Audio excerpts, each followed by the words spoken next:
All right, today I have a special guest. Please introduce yourself. Hello, everyone. I'm Aubrey Cruz. I'm a certified life coach, content creator, and public speaker. Nice to meet you all. I'm super excited about because today is a very special event because we're going to talk about how you can benefit from an extraordinary group that we're creating. Aubrey came up with this idea, so I'm not going to steal it from her. Aubrey, what the heck did you come up with? Because I think it's brilliant. Okay. The idea is to create an exJW professional group. So it's specifically for exJW, ex-Jehovah's Witnesses in the professional world, right? Whether you're a business owner, whether you're a corporate pro, whether you're a content creator, this community is for you. So it's not necessarily a deprogramming recovery group. There's other Facebook groups for that, but this is specifically for ex-Jehovah's Witnesses who are interested in thriving in the professional world. Why did you choose this? Why do you think there's a need for that? There's still a lot of programming in our subconscious mind that pulls us back from showing up authentically in our professional world or in our business. You know, I've personally have experienced that when I started my business as a life coach, as a content creator, there was money phobias, there was fear of just being visible online, there was fear of even selling products. And I didn't realize that a lot of that was still JW programming. And I realized that if I experience this, well, maybe other people are probably experiencing or struggling the same. And I think that's why there's this, we're trying to birth this, because I just believe that a lot of people can benefit from this community of just having shared struggle, but also having this shared support where we all have this growth mindset to just thrive together, faster together. And I think we can share strategies that worked for us that can help other people to grow in their business, in their professionals, even those who are just starting out and they're completely lost. But I think there's enormous amount of experience that we actually have from being Jehovah's Witnesses in the past that can be used in the business world. And when you look at the structure of Jehovah's Witnesses, it is a business, it is a corporation. As a matter of fact, I was sitting on one of the trainings for businesses and I'm listening to the speaker. And when he's describing the corporate world and how the professional corporation should look like, a very well-oiled machine that works on its own, and he's describing all the levels and what every single level should be responsible for and how you should name them and so on. I'm like, I was mad. I was like, this guy wants us to run our businesses like a religion. And the moment I thought of this, I was like, holy crap, the religion I'm in is being run like a business.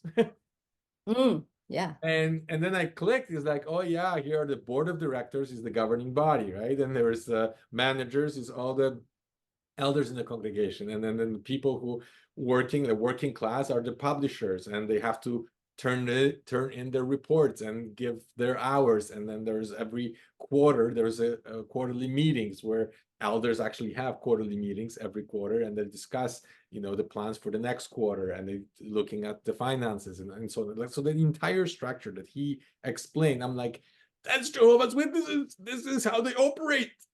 And I clicked, oh my gosh, I already have this knowledge. I already have those skills. Let me use them in my business, because we're already trained. We already trained to talk to strangers. We're already trained to give an elevator pitch. We already trained to sell, basically, and how to develop rapport with people and all those things. So I'm like, you know what? It could be used for good. Not everything was wasted while we were there. And you can use it really for something that can turn people's life around. I always tell people that you can go only 3 ways from the organization. Okay, you can go down into blaming.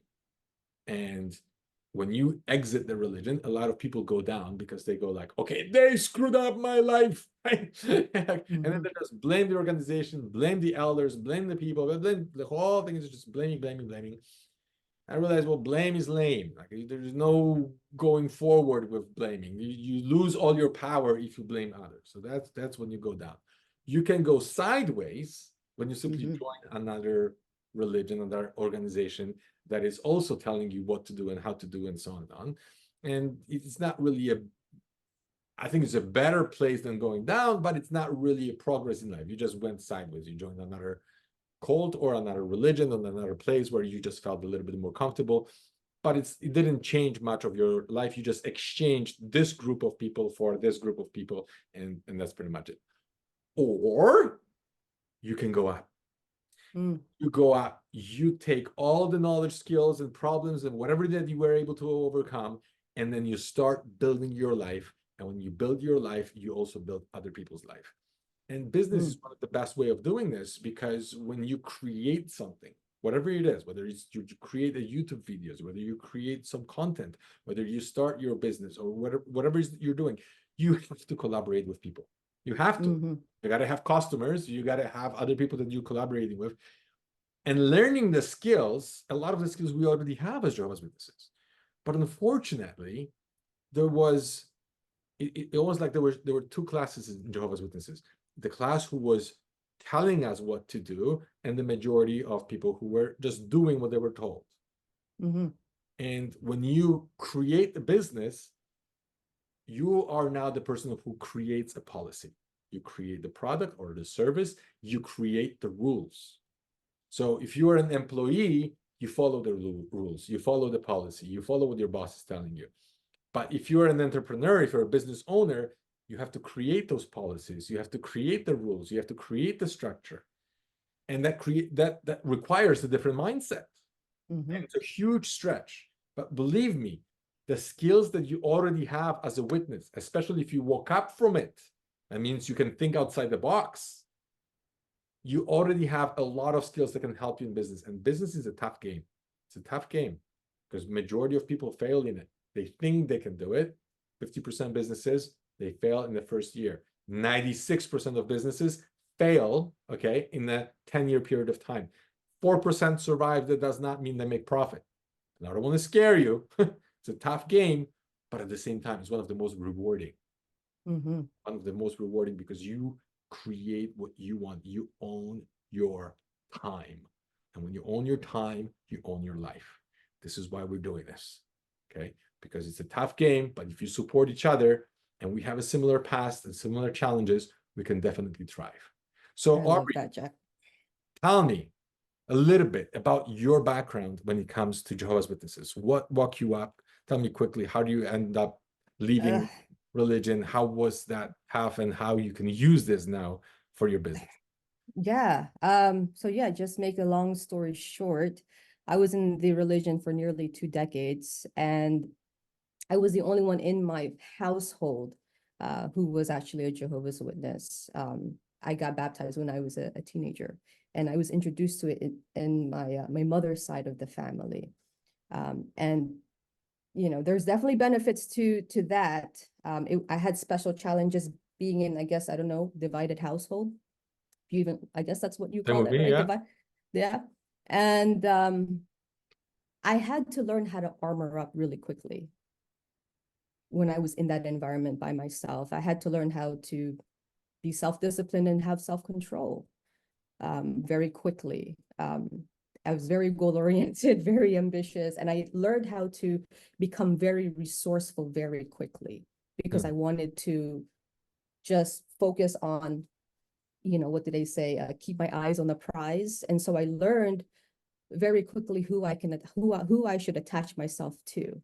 The great examples in the congregation. I didn't really have that many friends, but I was like just very attached to people who I thought were great examples and who I wanted to become. That translated very well now, right? For sure. But I woke up, actually, I started fading before the pandemic. I stopped all my religious activities in 2019, but I was physically out, but mentally in, because I was still indoctrinated and I still wanted this. I was just like unfulfilled and unhappy. And I just wanted to explore the world because I had reached, my spiritual goals in a sense. And I was just wondering and confused, why is this not feeling, if I've achieved all this, why am I not, why do I still feel like something's missing? It's not right. So it was almost like burnt out. And I was like, I want to just try something new. And I knew the risk of that because that was the only community I've ever known. That's how it's designed. They keep you there. But luckily, my settler job was corporate. I had been in corporate. I was a hard worker. I had a degree in facilities management. I interned for corporations, and that was my secular outlet. And that was kind of good when I was waking up during the pandemic, but I had woken up, I was physically out, but still mentally in. And like I told you, it was my therapist who kind of spilled the beans to me that it's a cult. So not sure she was supposed to say that, but it was very interesting. And that was really something that I needed to hear very extremely, because sometimes I just felt like I was so indoctrinated. I was like an all or nothing. And maybe that's what maybe that was just something that I'm kind of thankful for, actually, because I felt like I still would have been thinking that maybe there's hope for me to go back. But that's when I started to do my research. And that was when I started to actually become more mentally free and less afraid to just do my own research. And I've learned a lot about self-compassion and acceptance. That was really once I was aware of the research and things about the organization, I had to learn how to just accept the fact that that was an old version of myself. And that was okay. I had to imagine myself actually embracing myself and saying, Aubrey, that's okay. That was just you. Very good. But that was not the real you. There was a lot of time to think about during the pandemic, right? It's not like you can go out anywhere. Pandemic woke up a lot of people. And I was just like, after, getting myself into meditation and just being okay with the discomfort of even understanding what that is, that type of meditation practice. You were not scared of demons entering your head? Yeah, but I was just like, I just had to just push against the grain, right? And then right. But that allowed me to be a little bit more mentally free, and that allowed me to think, well, what other decisions did I make that could allow me to be more free? So that was like, well, I'm leaving the cult life. I started to think about my career and my job, is because that job was just my 9-to-5 job. Though that decision was based on the group identity, not my true identity. Those were the questions I was just asking myself. What other decisions that have I made that was locking me down? Because now I just want freedom. Because now I have a taste of it. And now I'm just like, well, what other past decisions have I made that's still pulling me from living my authentic self? And that's when before I decided to quit my corporate job, I was the healing process between my therapy and 2021, when I left my corporate job. I just fell in love with self-compassion. That was the first time I was introduced to self-love. That was the first time I just started to accept everything. And that was such a cathartic, and it just released so much guilt that I was so passionate about teaching it to my corporate team. And so I became their emotional support person during the pandemic. Can you believe that? But I just fell in love with that new opportunity, with that idea of just learning to know me and learning to finally accept me and accept all of me. Difficult. I'm still learning that process, but I became their emotional support person, presented during quarterly staff meetings and just one-on-one meetings. I kind of became their coach, even though I didn't even know that term, life coaching. But my leadership was like so impressed, and they were like, Aubrey, you should just look into life coaching, because you seem to, this kind of seems to be your thing. I didn't know what life coaching was, and then when I looked it up, I was like, this actually feels like it's more in alignment with who I am, and I can base this based on who I am. Beautiful. Not on groupthink, right? Yeah. Not on people pleasing the elders and create something. Yeah, because a lot of my career choices and everything was just based on group thinking, group identity. So Yeah, so I went back to school for my psychology degree because that was based on what my interests and my values were. Like I really am into psychology and sociology and the human like inner workings, just so fascinating to me. Um, but yeah, so I went back to school, got my psychology degree, then left my job, then went to school to get my life coaching certification. And then I wanted to do a more creative outlet, and that's why I started a YouTube channel and all of that. And then I wanted to just, as a exJW woman, you really couldn't take up leadership roles, or you really couldn't speak too much. But I had this interest in public speaking, so I said, why not just do it, Aubrey? So I just was Yeah. like, let me get into public speaking, That's where we so. met, actually. We met at a seminar. We were both speakers, and I'm like, oh, this girl knows what she's talking about. I was And I amazed. enjoyed your talk Well, you because delivered to and me, it just opened up my mind to a lot of things that was still in my subconscious mind. So I really appreciate you for that, Jack. no, you did a fantastic job, and it's wonderful to see actually women standing up on the platform and being and stepping into their power and like, well, I can do it too. It's not only men and we poor women have to just sit and listen and be obedient. It's like we have a voice too. We can create something valuable where men are listening and we are speaking and we both share the experience and value that we can give to each other. It was a wonderful experience and to see that for sure. So who do you think will benefit the most from the group that we're creating, right? I'm just thinking I'm thinking of entrepreneurship in general is just a lonely road. It can be a very lonely road, especially if you're starting. Yeah. I just remember that, and I didn't know that there was an XJW community at the time, like a deprogramming one, and um I'm glad I found that community because it made me feel less lonely. And that's why I ended up hiring so many coaches, to just because I didn't have a community, it was just me and my coaches. Um, but anyone can really benefit from this, but especially those who are just, I think, willing to just be open to vulnerability. You have to be vulnerable in You have to be entrepreneurship, and I coachable, think I would say. you have to be vulnerable in growth. Yeah. So Yeah. I think that's such a great quality, is being vulnerable and saying, hey, I have a challenge and Hmm. I don't know what it is. Like I had a money phobia thing and I didn't understand why. Right. And I hated it until I started to realize I had such a, but once you're just vulnerable with a community and just be open, it's like, and don't take constructive criticism to, don't be Yeah. too judgmental. I think we're just here to just be as a community and say, again, we have shared support here. We have shared experiences, but here's a shared support so that we can start really expanding and growing together faster.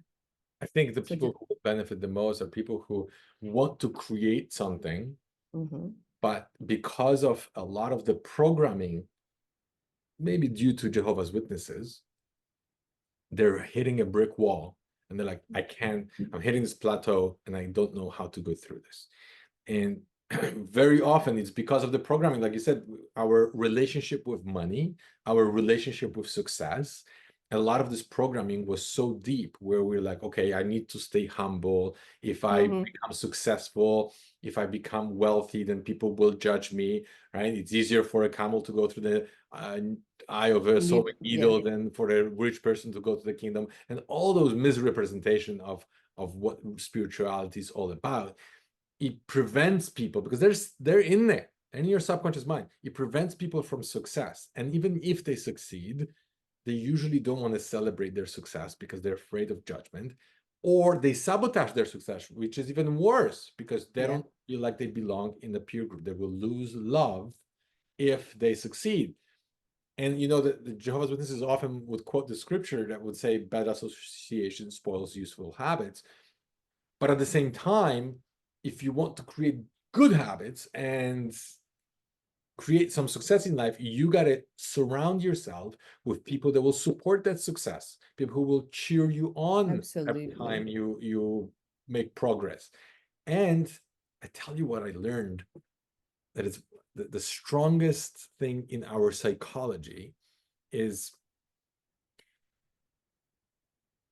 people say, who you surround yourself with, you will become. You will become the average of the 5 people that are closest to you. Why?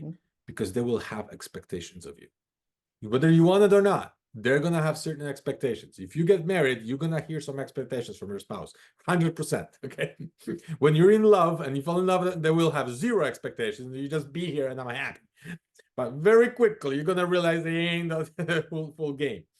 And it's the same thing with business. A lot of people think, oh, if I start a business, I'm going to be very wealthy, right? Because I see my boss charging such a huge money compared to what he pays me, right? And I'm going to go and I'm going to do the same thing and it's going to be fine. No, it's not. There is so much work behind the scenes that what people don't know, don't see, that you need the support group. And when you have the support group, you will become their expectations. If they're close to you and they're expecting you to perform on a day when you feel like, oh, you know what, today I'm just going to take it easy. And you're like, oh, but tomorrow we're meeting and they're going to be asking me, what did I do about my goal that I'm supposed to achieve? I'm going to feel bad by telling them I did nothing. I went fishing. So I better make those phone calls. I better push forward because that's what's needed. That's what's needed. You might think, oh, I'm going to start a business because I want to have free time. Yeah, people don't It's realize like, there's a. if you want to have free time, go have a baby. Oh my gosh. It's the same thing. It's the same thing. No, it doesn't work like that, does it? But you will own your time. That's the difference. You will work twice as much as an average person working for somebody else. No question about it, especially if you're starting out. But you will own your time. And eventually, if you do it right, that business, that creation of yours will work for you. It's like building a machine. First, you're putting all the effort to build a machine. Eventually, that machine works for you. And then you're just reaping the benefit of it. But you got to put the effort. But it's so much easier to do it with a tribe. As you know, when you were going door to door, how many of us would have lasted going door to door if we had to do it alone?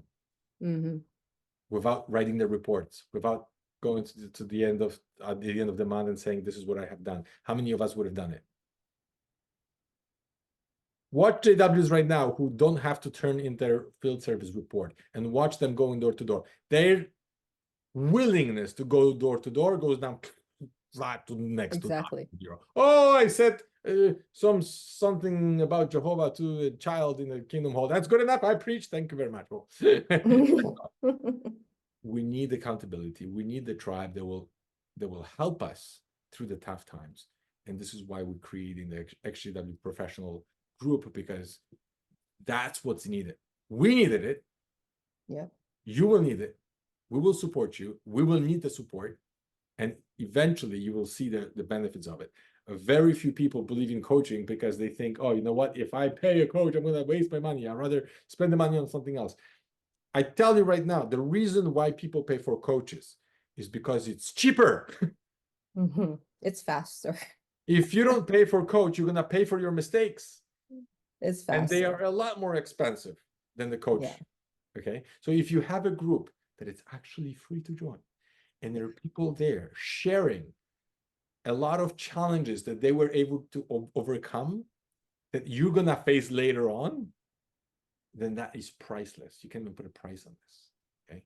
So shortcuts, Jack, shortcuts. That's right. If you are a business owner, if you're a creator, if you're a professional, join our group, because this group will be definitely special and we will create things together. And I see a huge potential in here. I'm very excited. I'm just excited to just meet such talent, because I know there's a lot of buried talent and skills that was suppressed. So this is this is a safe space where you can really just share that and celebrate that, and we're going to celebrate your successes. And that's what we need, to just, not, I don't know why I think of like the theocratic ministry school just being checked. I don't after every presentation. It's not like that. For it's not going to be like that. It's going to be, it's really going to be a celebratory, safe space. Yeah. But if you have a group that will support you and collaborate with you, and at the same time, you might have certain challenges, like, you know what, this is what I'm going to achieve. I set up my goals and set up my schedule, and it's not happening. Is there anybody in the group that can help me? And then you will find people who are like, oh, you know what? I had to deal with the same problem a year ago, 10 years ago. This is how I managed to overcome it, and find those shortcuts instead Just of beautiful. by Yeah. so Yeah. I'm very excited about learning about your businesses, about your struggles, but definitely about your successes. I want to hear about your successes, because as a GW, you know, you couldn't possibly share your success. You couldn't celebrate your successes. You had to always downplay it because you would be viewed as somebody who was Materialistic or materialistic, right? not Or prideful. Yeah. pride, yeah, not spiritual, and so on. I tell you one thing about business, but completely changed my mind. Mm-hmm. Business is a spiritual game. Mm-hmm. It's a spiritual game. Not money, but business. Why?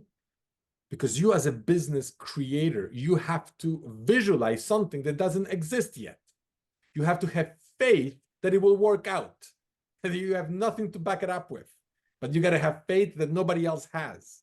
You got to see it. You got to have a vision, specific vision of something that will happen in the future, and you're going to create and make that happen, even though it doesn't exist yet. Every product and service that has ever been created always started here with a vision. And that is a spiritual game. It's very true. And nobody will join you on this unless you can show that vision and show that spirituality, okay, in your business. Nobody. They come and they want to spend money on your product or service if they see that it has value in their life. That's the only reason. And you are the one who create that value. You resolve problems for people through your service or through your product. You have to foresee some of the problems that will occur later on. And you, through your experience and through your creation, you resolve the problem. You become the creator. And that's why I love this game. That's beautiful, Jack. All right. So hopefully you guys join us. We will post the link in the description. And we're excited to learn more about you guys. Yes, look forward to serving you guys and collaborating with you guys in the future. Okay, thank you. Thank you.